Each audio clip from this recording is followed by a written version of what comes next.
U.S. President Donald Trump is in Saudi Arabia as part of a Middle East trip aimed at boosting U.S. business abroad.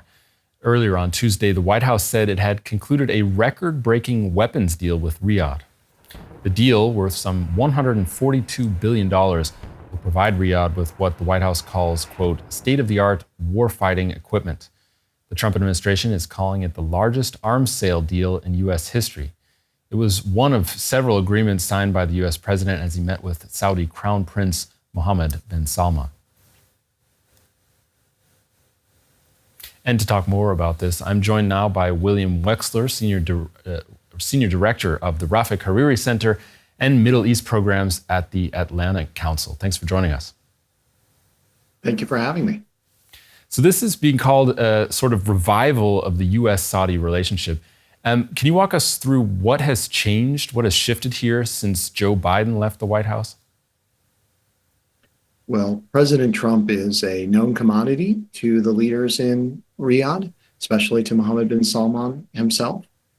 He's somebody that they enjoyed working with in his first term in office, where they had challenges with President Joe Biden, who, remember, came into office declaring his intent to make Saudi Arabia and Mohammed bin Salman himself a pariah. Although U.S.-Saudi relations improved from that point quite significantly during the Biden administration, Trump's re-election was met with great joy in Riyadh and, frankly, in much of the rest of the Gulf as well. Saudi Arabia is a key player in the Middle East, especially when it comes to Israel. Now, Trump said that he hoped Saudi Arabia would join the so-called Abraham Accords. That's the accords of Arab nations that have agreements with Israel. Do you see this happening during Trump's presidency?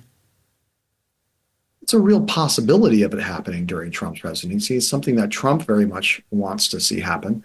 Trump did, in his own statement, recognize that Saudi Arabia will take its own time to do that, and the continuing war in Gaza is something that has put a pause on many of those efforts. You know, the Biden administration, in their efforts to significantly improve relationships with Saudi Arabia, came very close to a normalization deal between Saudi Arabia and Israel that would have involved a lot more defense cooperation and cooperation on other subjects with the United States as well. That ended on October 7th, 2023. But the deal is ready to be picked up again whenever circumstances allow. And so with time, the hope is that circumstances will once again allow for that to happen, because it makes too much geopolitical sense for Saudi Arabia, for Israel, and frankly, for the entire region. So what you're saying is that Saudi Arabia might shift its perspective here, that until the Gaza situation, until Israel stops basically bombing Gaza, then there will be no accords. It is unlikely to happen in the near term, but because of the war in Gaza. And given the war and given the realities of that war, frankly, the price of normalization has gone up on both sides. On Saudi Arabia, which might have previously been willing to accept just a mere pathway to a Palestinian state.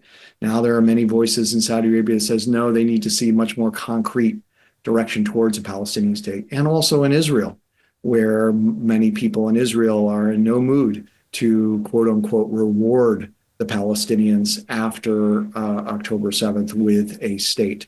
So time will be the most important factor in getting to a point when those conversations can continue.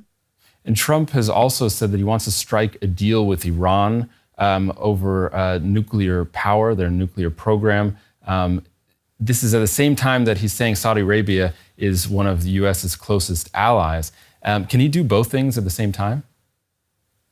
He can, because in this case, he's very much aligned with where Saudi Arabia is. Saudi Arabia is in a different place than it was when the JCPOA, when President Obama's nuclear deal was first signed. Iran is at a weaker position. And Saudi Arabia is much more focused on its economic objectives and Vision 2030 of totally reforming its entire economic and social systems. In order to do that in such a short amount of time, they need there to be peace. They need de-escalation in the region. And so what Trump is trying to do is very much aligned with what Mohammed Salman wants to do in that respect. Okay, William Wechsler, Senior Director of the Rafik Hariri Center and Middle East Programs at the Atlantic Council. Thank you. Thank you very much for having me.